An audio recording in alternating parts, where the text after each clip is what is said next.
Hello, welcome to the podcast of Startup Recruitment Failures. I'm Indra, founder and CEO of JobRely. We are building AI for outbound recruitment. And today my guest is Edmundas Balčikonis, co-CEO at TripAdd. Edmundas, could you please introduce yourself and your company? Hi, Indra. TripAdd is an ancillary marketplace for travel companies. We help travel industry to earn more revenue and make more sales by allowing them to sell additional travel products. So if someone is selling flights or accommodation, car rentals, or anything related to travel, they can sell additional travel products like airport transfers, airport lounges, tours, activities, restaurant bookings, travel protection services.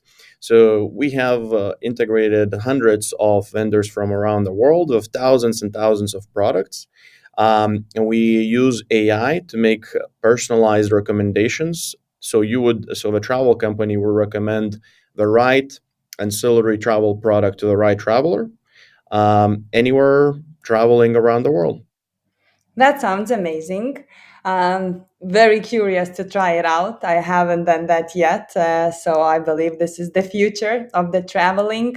And since I know you from like years ago, I know that this is not the first startup you are working on, and you are a very successful entrepreneur. Is this the second acquired startup got acquired? Yeah, this is the second time I got lucky with having my startup acquired. Before TripAdd, we were building Eddie Travels, which was basically a AI powered chatbot to find the last minute flight and accommodation travel deals. During the pandemic, when travel virtually stopped around the globe, we pivoted to providing our chatbot as a B2B service, mostly still in the travel industry. And that's how we met TripAdd. TripAdd is part of a larger group of companies called Blue Ribbon Bags Group from United States, from New York. Their main company, their main product is travel luggage protection services and tracking services. They provide these services to some of the biggest travel companies around the world, thousands and thousands of travel agents. And they have created a group with a number of products, number of companies. And they started during the pandemic. Then their business was slower. They started looking and working on new ideas, including TripAdd, the ancillary marketplace, and they were looking for a technology team with technology edge, with expertise in artificial intelligence, with some kind of maybe artificial intelligence product that could help them build TripAdd as a new generation ancillary distribution marketplace. So they knew us because we were already reselling their Blue Ribbon Bag service on Eddie Travels. We knew them. I was trying to sell them our B2B chatbot service for customer service, for sales of a luggage protection service. And it started from that. And later they invited us to New York and suggested us to join forces. And uh, this whole process started in end of 2021, beginning of 22. So it was still not clear how travel industry will recover from COVID, if there's going to be another strain of COVID virus, if or and everything is going to remain semi lockdown or fully locked down like it was up until recently in China and Southeast Asia. So and we digged into opportunity of travel ancillary sales. It's a massive opportunity. It's one of the hottest trends in travel to sell additional products. So we decided to join, and it's been 7 or 8 months now since we fully joined, and it's fully merged with TripAdd, and we're very happy to be part of a larger family. Have great partners in New York, in the United States, and also colleagues now around the world. Um, so yeah, the experience has been fantastic. They're happy with our progress and results.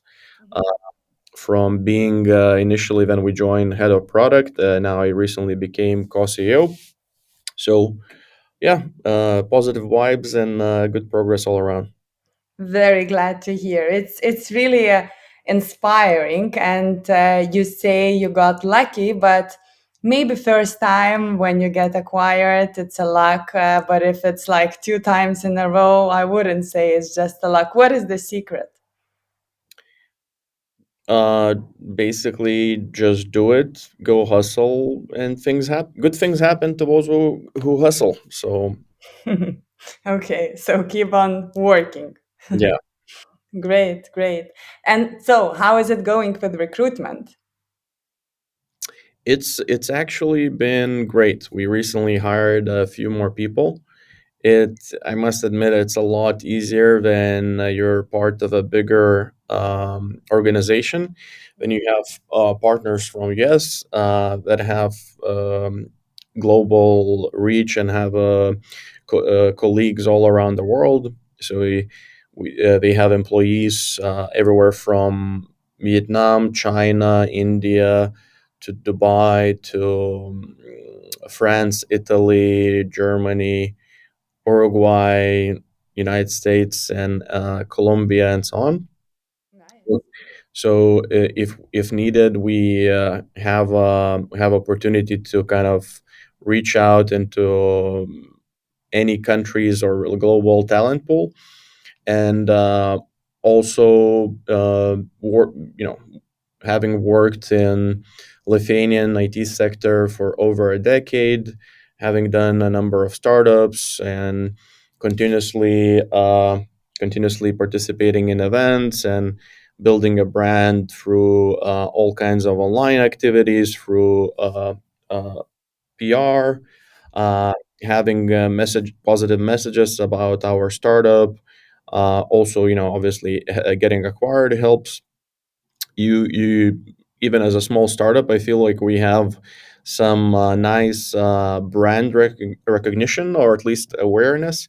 Um, and we do get inbound leads periodically, like regularly, Mhm. of people just applying basically.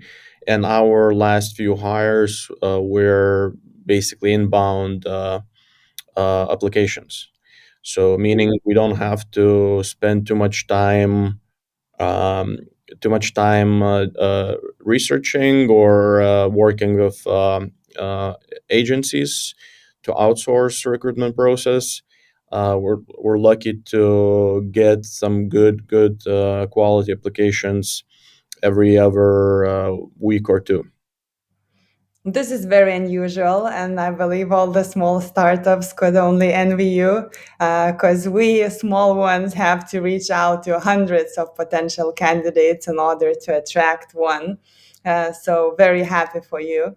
And well, since you're working in the IT industry for a decade, as you said, and hiring many people, I believe you have recruitment failures too, not only success stories. Absolutely.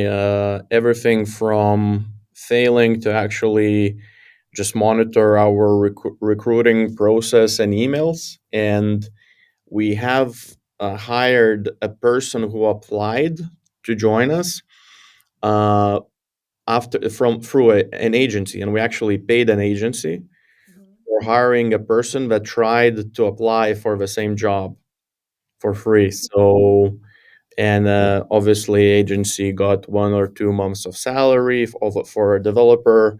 It's quite significant amount. So we had failures like that. We had failures in selecting the right candidates. Obviously, probably that happens to everyone. But we had failures in properly interviewing and presenting ourselves to the candidates. I mean, I'm sure we have made mistakes in every single step of recruiting hiring process. Yeah, I can imagine. It's inevitable. So when talking about I don't know, the interviewing or the selection process, maybe you could give a specific situation when you were lacking of some steps or some questions you hired, and then you saw that the person is actually not really fitting the team. Um, yeah, so we there's so many situations. It's hard to pick. Um, we had situations, for example, where we jumped the gun and hired too fast after one or two interviews, because from qualifications and just keywords in a CV and what the candidate was presenting, it seemed like a great fit, like from a first or second meeting, and we didn't dig deeper. Didn't do any, for example, test tasks and so on, only to see that candidate. Actually, this happened a few times where candidates were a lot weaker than we expected. So now we always have a test task. We always have a line of questions that we always have a few people interviewing separately and comparing basically answers to the same or similar questions, um, to get kind of information, the most possible information about a candidate, and try in different scenarios.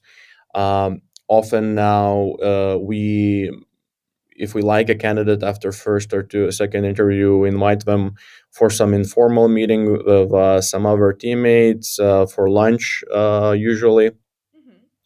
uh, just to get a better feeling of them as a person. Because we had also some candidates that were, how to put this, a little bit too original, to the point that they were a bit disruptive for the work process and uh, office culture. Let's put it like this. So, um, yeah, but preparation, and having a process uh, is probably the key. Starting from writing a proper job description, understanding what the person is actually required to do properly, and discussing that inside the team, to then creating proper questions and a test task, preparing people to do the interview, if because initially then we started involving our colleagues, our senior developers, or even anyone who wanted to participate in the process, or who we saw um, as an interesting point of view, maybe have an interesting point of view of for that position. And we didn't prepare people properly. We have also had situations where maybe that person um, made a wrong impression, that by not being prepared to interview a candidate. Yeah, I can go on and go on. So So, from what you're saying, I understand that you are pro longer selection process. And when I talk to young startups or even young VC firms, they all are very afraid because the competition is so high, and you have to really be in a hurry. If you find the person, if they basically match the criteria you need, you just hire, you go, because you cannot wait for 1 or 2 weeks longer, right? How to balance on that, how to be on time but still have time to qualify. I think this rush is a mistake that we also had in the beginning, but Mm-hmm. then you realize, well, firstly, no one is really in rush here. Mm-hmm. If it's a good candidate, and like I don't know, like senior developer, they have options, and they continuously get offers and options. Mm-hmm. So if they're talking to you, obviously there's something interesting for them, either in technologies you're working with, or industry, or because you're a smaller startup and they want to have more impact, or whatever it is. If they're talking to you, that means there's already some positive indication, some positive signal that they're interested. So Mhm. then my suggestion is not to rush too much, because like it's not 1 or 2 days or whatever is not going to change anything. Senior people, good candidates, don't take quick decisions. They take time to consider them, weight their options, discuss it with their family, significant other, and so on. It's usually more junior people that can commit to a new job role Mhm. quickly. So, Mhm. firstly, I don't think there is point to rush. There is no need to rush. They already have options. If they're talking to you, don't rush it. Make it a quality conversation. Be interested in them as a person, also not only as a tool for the process. Um, and then everything becomes more natural, organic, and so on. So that's one observation from a side, but also it helps to be in IT in this startups ecosystem for quite a few years, and then I start hiring or thinking about something, I always think about my network already. So I usually now don't do, I always start with my network. So initially, I don't do any cold emails, anything uh, that's not inside my network. I always think about my acquaintances, friends, network first. So I know what they're good at. I might even know what they're interested in, and I come to them with some kind of interesting proposition or idea, or showing where they could apply their skills, capabilities in a new way, Mhm. or work of new technologies. So that also helps. Um, I totally agree with you that the network and people is the best thing and the first thing you should go and go after. But it's limited, right? And if when you exceed the limit, how to present yourself or your company if you don't know what people are really interested in, how to basically strengthen your branding. I know that you are very good at it. Maybe you have some insights you could share with others, like where to start from. If you just started working in IT sector, how to, I don't know, start running an events or start networking. What are the first steps? uh, so that's kind of like marketing 101. You need to start thinking what you're trying to achieve and how you differentiate yourself. What's your main message? And basically, like, if we take into if we just assume that we're talking here about only IT companies and usually startups, that's what I do. Like, there are a lot of startups, so you have to think basically how you're different from other startups. Because if someone wants a calm corporate enterprise job with a more stable environment, they're probably gonna go for that. It's gonna be harder to recruit them. So you have to look for people that are interested in startups. Then, if you start talking about startups, how you're different from other startups, maybe you're working on something interesting. Now, obviously, everyone is now talking about AI after Chat GPT um, uh, wave of interest in AI. We've been working with AI, and Eddie Travels was an AI powered assistant, natural language processing, personalization for the past 4 or 5 years. So 4 years ago, this was not as hot of a topic. Actually, very, very few people were interested in natural language processing and all those language models. So we would constantly continuously get applications and people who are interested in machine learning, in NLP, because there were very few companies in Lithuania working on them. So, um, second thing, travel, for example. Travel is a so-called sexy industry. It's more fun than not, say whatever sector of B2B enterprise software. Um, then we started Very Travel, so we're consumer facing, and we reach 4 million users. So you get instant impact, and you see whatever you build. You see how thousands of users, in a good days, would have more than half a million, 600,000 unique visitors, users chatting with a chatbot, and so on. So we built Eddie Travels using Golang, which is a kind of newer, kind of less known programming language. Again, people who are interested in Golang. Um, So, and in your case, so AI, Golang are not so popular, right? So there is no hype yet.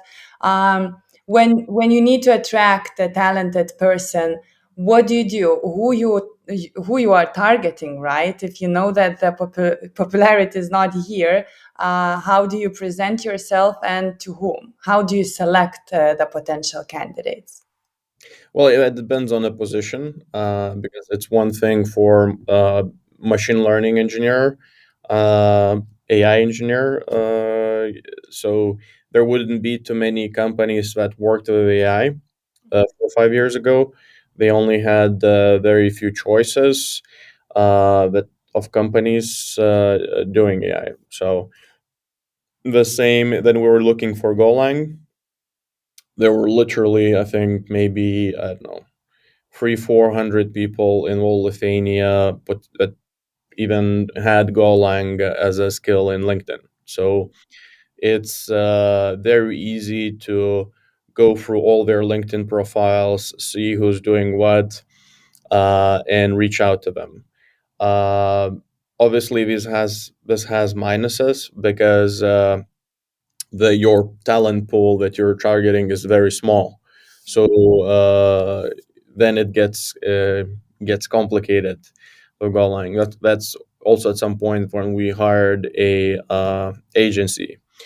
Um, mm, mm, mm, mm. And so, okay, so you have like 200 potential candidates in the whole market, and good for you because you personally developed your personal brand very well, and maybe your LinkedIn profile is strong. And when you reach out, candidates are replying.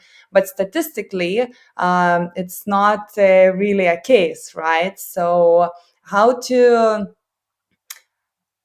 present yourself if you just started, for example, right? And or it's a new market and no one knows you and you need to find a very niche talent.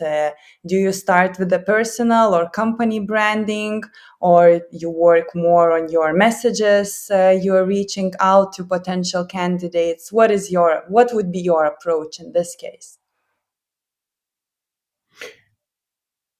Do whatever makes you stand out and double down on it. So for some people it's personal branding and marketing. For others, a great of communicating their company message. If you have some kind of value driven company culture or goal, um, especially if, well, if it's anything with environment and green technologies, focus and double down on that. And having a mission, you're automatically gonna be more passionate um, talking about it than an average HR manager or whatever. So as a co-founder, you actually have a big advantage in hiring against managers, because, well, you know what you're doing, you know why you're doing it, you can communicate it in a way more interesting way than, if I may say so, an HR manager, because it's like your mission.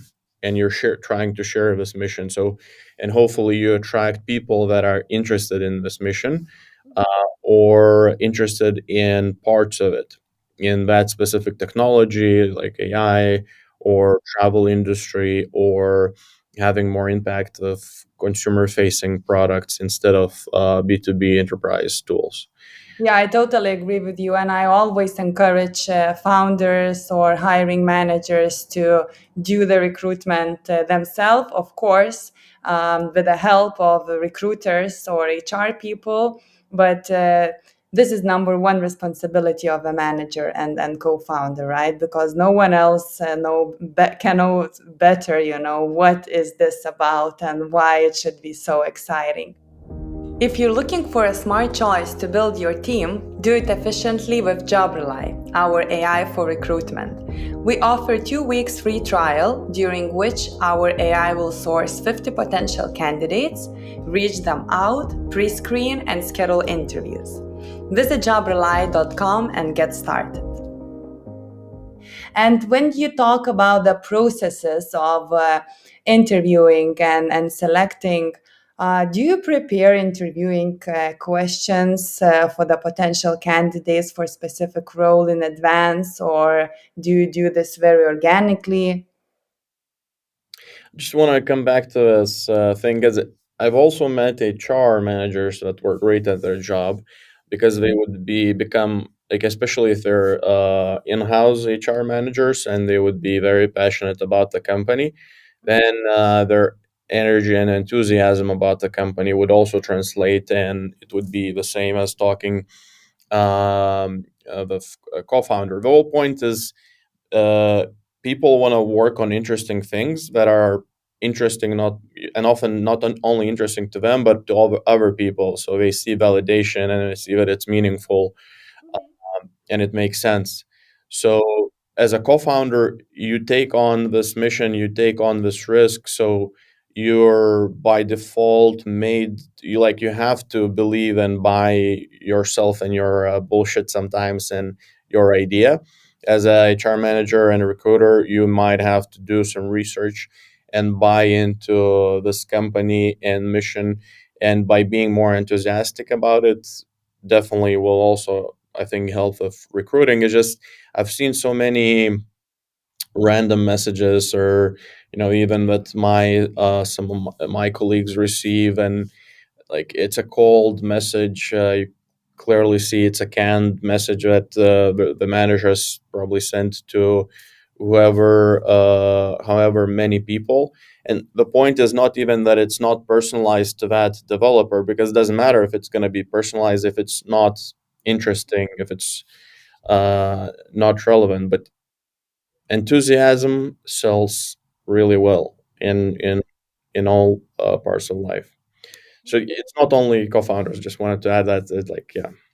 Yeah, I agree with you. It shouldn't be only co-founders, especially if it's a bigger company, right? Because you're not capable of doing everything. Therefore, you're hiring other people. So coming back to the processes, how much do you invest into preparing for the interviews? Do you prepare some special questions or techniques for selecting people? So we're still very small team. So we don't really have dedicated people for it to prepare, to do like a lot of individual research and a lot of preparation. So what I try to do is kind of approach it, embed preparation into everything we do. So if we're hiring some if we're hiring a developer or developers, we know we constantly talking about our technologies, about what we're trying to build, our CTO, with our colleagues, and every once in a while I ask, how can we scale this, how we can outsource this, or how can we hire someone else for this position. So this is something that I keep asking myself and my colleagues: can we hire someone to help us with this, or can we hire? Would it make more sense to help us with this? So it kind of makes everyone think, oh. can we should we look for a colleague here, or can we look for a colleague here? So everyone starts thinking about it, and after talking with it enough times, you kind of have a job description in your head already, um, and then writing the job description becomes a lot easier, especially if you already have a people with whom you bounced ideas and they can collaborate on the job description.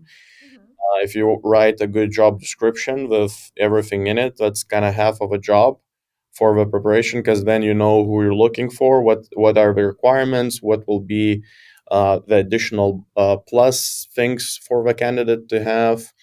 Um, the that's kind of the main thing. The other research we How do is often does this happen that you have a perfect job description and then you find the perfect candidate not really matching all the criteria which you selected, and you need to change the job description because you really need this person, and you understood that, well, you maybe need this person and it's better fit your company than you thought before. so from a technical side, from development, from talking about software developers, uh, we have a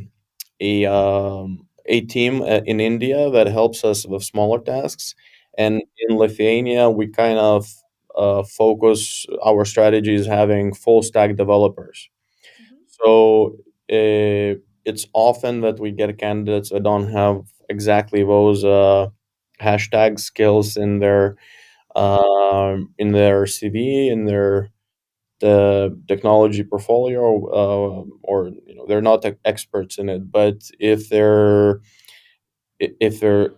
really good candidates, smart, and fit our whatever characters, culture, uh, we don't rewrite the job description. We just admit that this candidate is lacking here and here, and how long we evaluate how long it would take them to take up whatever we're using at that point of time, React or so on, if they haven't done React development in the past. Uh, Yeah, this is actually my approach, and I always recommend founders and the hiring managers that one thing, of course, you need to know who you're looking for, but to make the decision exactly who is the perfect fit, interview at least 10 people, compare, and then you will be sure like who you are really looking for, because it's very difficult to in advance to see all the criteria, especially if you are a marketing specialist and looking for, I don't know, a specific role in marketing. You're not an expert, right? So only by interviewing and talking to people in this area you can understand better who is most fitting. Absolutely, and yeah, we had exactly these experiences with marketing people, and a person that we recently hired, and that their job profile kind of changed, well, quite dramatically since they started in finding what they do better, and but also our company growing and product evolving, because with TripAdd we're in early stages, and we're officially launching only in 2 weeks or 3 weeks from now. So Okay, good, good. And when you start noticing that you might failed and this person is not really who you were looking for, I don't know, not matching because of the professional skills or maybe some cultural differences, what do you do? How do you approach the situation? Did you fire right away, or do you try to, I don't know, find another role or find a solution for this? I think that the best is to actually separate the candidate if it's not the right fit. So it's better to fire, or for the candidate to quit or whatever. Uh, uh, basically separate as soon as possible and stop wasting everyone's time from both company side of a candidate and candidate of a company, um, because firstly we're not, like, in IT is not in a down market in Lithuania, at least right now, right? So anyone who's interested in working in IT has can find a job.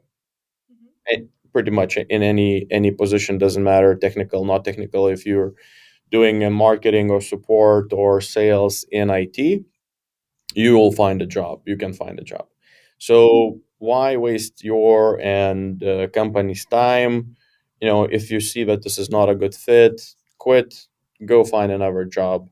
Um, Obviously, sometimes there are situations where it's uh, more complicated, but it's people get too emotionally attached, and there's all kinds of, we feel stress and so on, but it's really you're doing everyone a favor, industry a favor in a long term picture by finding a right opportunity, right job for yourself, and creating as much value as possible, generating getting more salary, generating more taxes, and so on and so on. So but But how to admit? Because I think most of the time it's very difficult to admit that you or the candidate, right, failed and you made this no, no. perfect So decision and it's not this working. that's a wrong way to view it. You didn't fail. It's just not the right opportunity for you. And there are, even in Lithuania now, thousands of startups. Literally, there's like a 2,000 startups, or whatever. What was a crazy number? If you take older and younger startups, there's 1,000 of them to choose from. So it's not about failure. It's not the right opportunity for you. Maybe at this time, maybe whatever. Uh, and people in Lithuania are afraid to quit. And from my side, I drag too long and I don't fire people fast enough. So, and I definitely see how it would have saved time for that person and for us. And you get used to a person, and it gets hard and hard to fire someone. So it's better to fire as fast as possible, because it's better for everyone, especially in, I don't know what would be the right term, liquid labor market like IT, where it's easy to find a job in a different company. Um, And when you compare, because you are working as a hiring manager for 10 years, right? Do you see any differences comparing how it was before and how it is now in terms of how people are easygoing with, letting things go and quitting their jobs? Do they do this lighter and more often, or is it the same? I would say it has become easier for people to quit and to fire people, and change their roles, change jobs, change companies, and sometimes people do it. Some people do it too often, and and might not look serious if they keep jumping from one company to another every sometimes 6 months, or not even a year. Like 4 or 5 companies in a row, then obviously it doesn't look good. Uh, but I've also seen a trend going in reverse. I've also seen some IT companies becoming really mature, or some IT people in Lithuania, some startups becoming really mature in a way of how they build a product and build their teams. And then there are like companies that have employees for years and years and years. And in TripAdd from EduTravel, if we count our full team from EduTravels transfer to TripAdd, we have people who've been working with us almost since we started EduTravels, for 3 4 years. Um, and that comes also with experience and maturity. So it's very hard for me to also compare myself now and the young crazy me 12 years ago when I just started working with startups. Um, but yeah, I think it's easier to quit, easier to switch jobs now, and that's a good thing. Yeah, and I think it's a good thing, right? Because why to suffer if it's not really matching? Why not to go and to work at the place where you can really deliver and perform? And I have seen by now literally dozens, maybe not hundreds yet, but dozens of people that didn't work out in the startups that I was working, but tried new opportunities and found themselves and just shined and took off and started their own businesses or Exactly. great careers and so on. So a startup with a very specific mission is everyone talks about this rocket ship and so on, but rocket ship is very small. Rocket ship is not a town. Like it's rocket ship is just flying towards one specific goal, and you cannot deviate, or maybe you don't know where you're flying, and it's for very specific people at that point of time who have the right skills to do, or potentially at least potentially the best possible skills available in the market to do that thing. So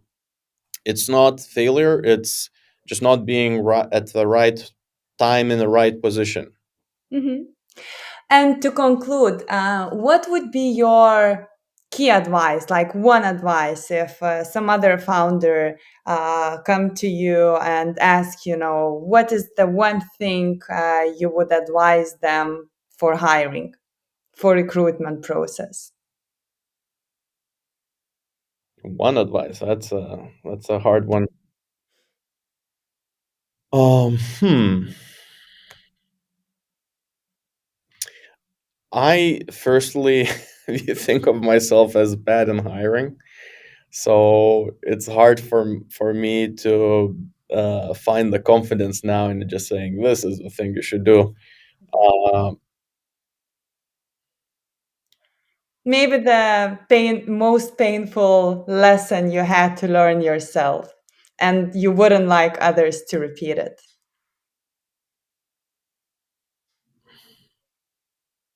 Again, it's too many to to choose from because my all my hiring recruiting basically came process whatever came from my lessons, Mhm. from basically doing mistakes in real time, and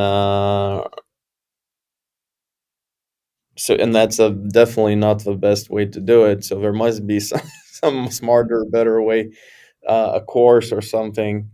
Well, What why would you say if you did it yourself and you learned from your own mistakes, how do you think others could prepare themselves and not do the same thing? Is it possible to learn from other mistakes, to read some advices from books?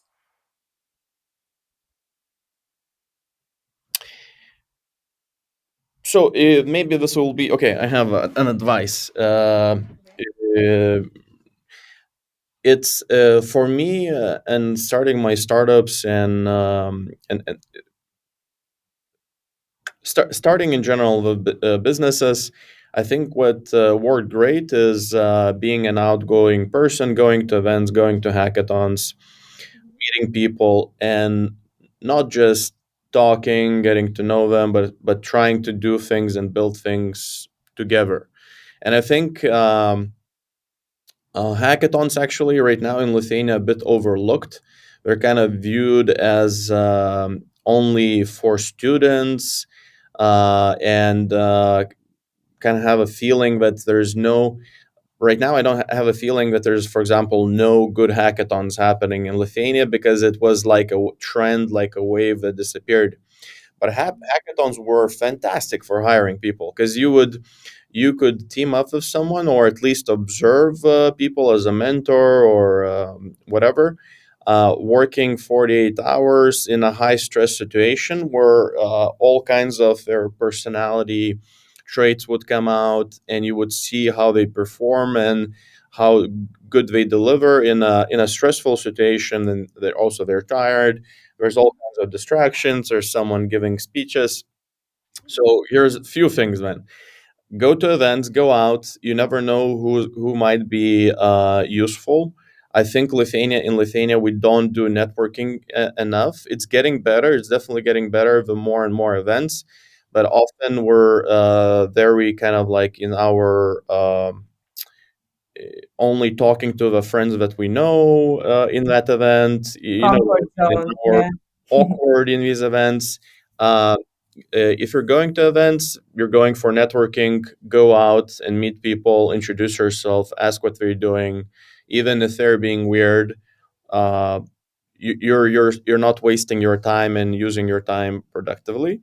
And secondly, I think hackathons have been really now lately overlooked for hiring. Mhm. Back in the day, maybe companies didn't find a way to use them properly. Now I kind of only see basically hackathons for students or some few internal company hackathons that I hear about from. Um, Hackathons are great. They are a great way to find new co-founders, great way to find new colleagues, test them out. I think bigger companies should use it more in Lithuania. Okay, great, great. That sounds nice. And my last question is because, every startup founder is dreaming about getting acquired. What is the feeling when this happens? Is it really as nice as we are all dreaming of, or there are many challenges you're facing now? Well, that depends on how much money you get Okay. in the. Uh, so it's definitely awesome when you have a closure after a long period of time on something that you worked on really hard. Mhm. So it's not exactly closure is maybe not the right word, but you feel like you reached a milestone, Yeah. and so that thing is awesome, and you're definitely have great feelings of your teams, your colleagues, in at least in the merger whatever announcement party. Mhm. On the other hand, it's every situation is different, and for example, for us, it was more of it's a merger. So we merged into another company, and we gained new colleagues, and it was a very different situation from comparing to someone that just fully exits a company and sells for cash. Mhm. So every situation is different. We feel very happy to be able to work with very experienced, smart, successful entrepreneurs from New York. The Blue Ribbon Bags slash TripAdd, our colleagues from United States and elsewhere are amazing. Um, our resources have changed significantly, so we can spend more on hiring and find even more better colleagues. So like it's great and beneficial for us for growth. um yeah, it's fun. But the most important point is that you like what you're doing, and I want to build software products. I'm doing that. I'm interested in what I'm doing. So I just wish that everyone finds the job that they like and that they're productive at and they enjoy and they reach some kind of goals. It doesn't matter if it's a startup acquisition or you just get higher in your career, develop things, and so on. So Just follow your passion. yes, exactly. Great, great. So thank you, Edmunda, so much for your time and sharing your insights. And thank you to all the listeners. For more podcasts, please visit jobrely.com.